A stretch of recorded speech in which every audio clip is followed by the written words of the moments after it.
Alright, I'd like to do a little walkthrough of my senior show. These were the artists: Grant Unger, Kayla, Jordan Summers, Marie Kate Rolfing, Sally Jo Michelson Cooper, Christine Polly. I don't know how to say Kayla's last name. I'm not going to try. You can see it there. Alright, let's go. So this is the SIUE gallery in the Art and Design West. I'm going to start over and just go from left to right. This is Grant's work. He's a graphic design major.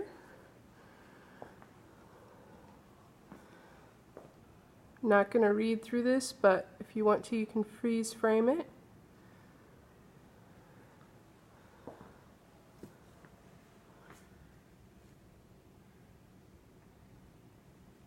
In his talk, he talked about combining these different pieces into another piece and the perspectives therein.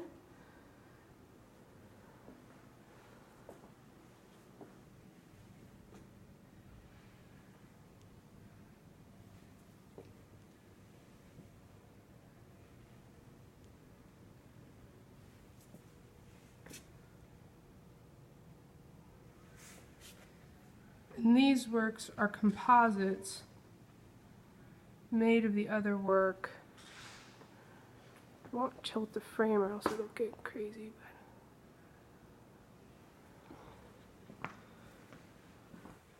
He also had a video element, which isn't on now. So I'll continue. This is Christine Polly's work. When she set up, she added this dimension. I think the pillow is one she designed, and I think that's the point of the whole chair thing. I think she's printmaking. I like her use of color, definitely.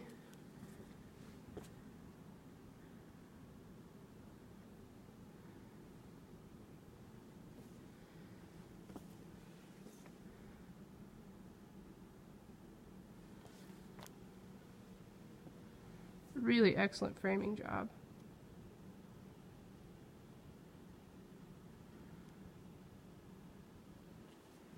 We'll go forward.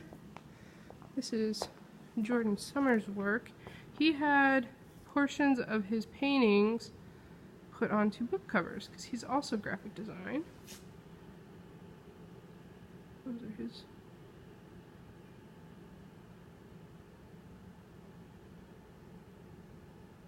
I really like his head planet work. I don't know, it's kind of odd, but I like it.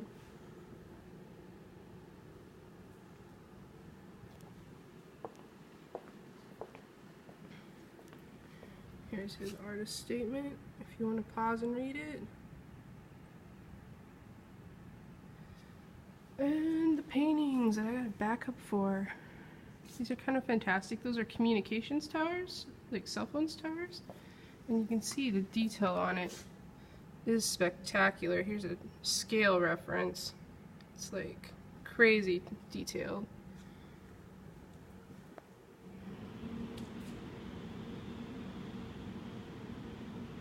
And those are birds. Just like one stroke for each wing.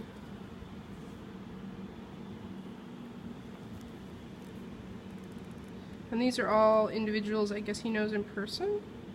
Talked about it. His work, he says, is about communication between individuals and during the information age. I think I'll do my work last, just because. I'm going to go over here. This is Kayla B's work. These are all pictures of individuals outside of their homes. I really like them too. She says she did them in black and white so the color wouldn't distract from the forms.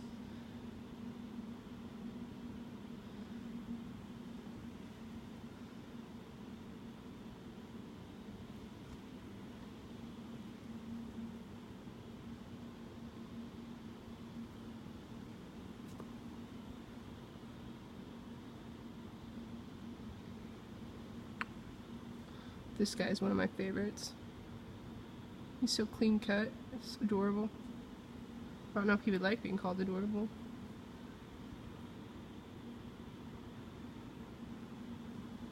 I like this one too. I like that old truck in the background. He reminds me of my Uncle Bob, something fierce.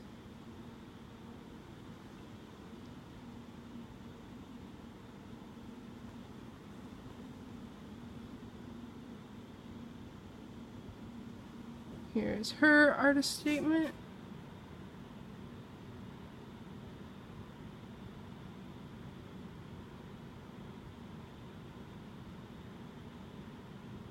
Probably have to pause this to read that. Alright. Carrying forward, this is Mary Kate's. Her artist statement is kind of huge.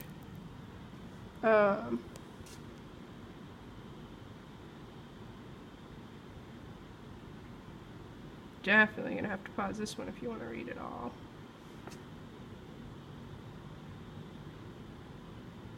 Her work was with personal feminine products, I think is the best way I can describe it. And I think the thesis is something like not being ashamed of them.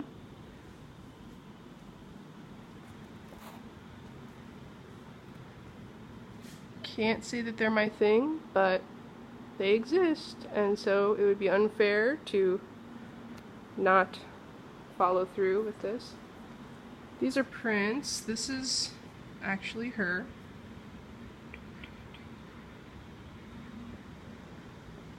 Oh, I guess this is the same tub.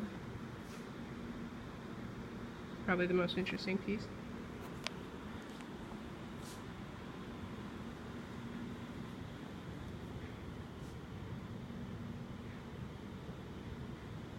Guess this is meant to be seen from below.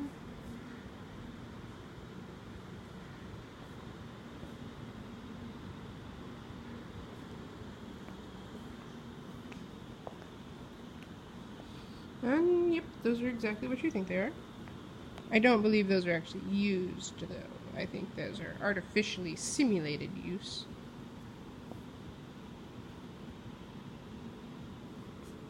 Alright, now that we've done that, coming over here to my artist statement. I had to put mine on this podium because we couldn't find a wall spot that I liked, but I think it turned out well enough. This would be the same. It's not exactly the same as my speech. I purposefully did an overarching thing in this statement, and then I did direct about each piece in my speech. That's the top.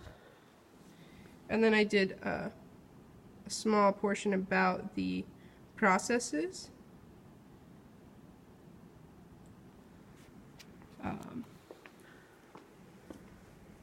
This is wayward wisdom that I talked about last in my speech. And then I guess I'll go in order to make things easier. This is confronting chaos. And it's, the landscape is copper that I electroformed. The little guy is silver that was from Lost Wax casting. And the dragon, which is kind of a slow reveal kind of a thing, is bronze from Lost Wax casting. And I incorporated the dragon and the little guy after they were cast to the electroformed form. So, that's confronting chaos. This one is conquering chaos. This one is also an electroformed landscape, and then I integrated quartz because the electroforming process is a cold process, so I was able to electroform quartz. You can't incorporate all stones as easily as quartz. Quartz does not dissolve in the electroforming bath. Things with a lower hardness level sometimes do dissolve, especially anything like limestone or shell. It'll just be eaten away. Sometimes you can coat it. I haven't had good luck with that. Once again, the little figure is just a Lost Wax casting, and I cast him separately, and then drilled holes, and then there's little pegs on his feet, and then I folded them in, and then I put it back in the electroforming bath so the electroforming would grow up around his ankles. And that's how most of the little pegged figures are attached. I think Confronting Chaos, it's soldered because there's no stone elements, so I could use heat still. So that's Conquering Chaos. And then the Fruitful Frontier, as discussed. Give you a 360, and then I'll take the dome off and do another 360. So this is the kind of a fictional notion of I originally wanted to do a full homestead scene, but it didn't work out on the scale, and so I had to reduce it to just a house. And then, due to a brainstorming session with one of my Discord friends, I decided to incorporate the swing as an element to just make it a little more friendly. The tree actually started out as a small weed I found right outside the studio, and then I took the dried weed and put it into tree form with wax, and then burnt it out of the investment so I could fill it with bronze. So it's a lot like lost wax casting, except that you start with a separate object and then you just leave it in for a longer firing time, and an object like a twig or something will burn right out. I incorporated some elements on the back of the house just to imply maybe air filtration or power or something, because this is in space. And I was kind of replacing the iconic chimney with these other apparatus. And then the green is all peat moss that I got just at a craft store, and then I took the regular peat moss and I minced it really, really fine to have that really tiny particle look. And I segregated the colors there, so there was the lighter green and the darker green, so I could have contrasting plant colors. Alright, last one, Dawning Dreams. This one, instead of quartz, I used a feldspar stone. Once again, little silver figure. This guy is in a little spacesuit. That's why he's got kind of a chunkier appearance, and you can't see a neck.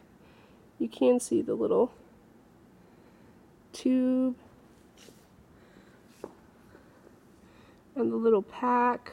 I feel like that looks pretty familiar.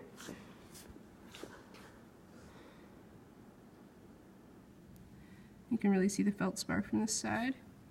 And then cast Bronze Tower and his little friend. That little guy is actually 1/2 the scale of this guy. The lens magnified by about 50%. So I had to make this guy a lot smaller in order for him to appear the same size as this guy. So that was kind of an interesting endeavor. By interesting, I mean huge pain, as was this antenna. This antenna was the bane of my existence for a night, but I still like it. I think it was worth it. I really like this tower design. I think it's one of the better ones I've done. I would like to do the doors and the figures on kind of a smaller scale, but I was trying to keep it cohesive with the rest of the work. So if I'm doing it again, I would like those doors to be about 1/4 in scale with the rest of the piece of what they are there, but I'm still good for this work.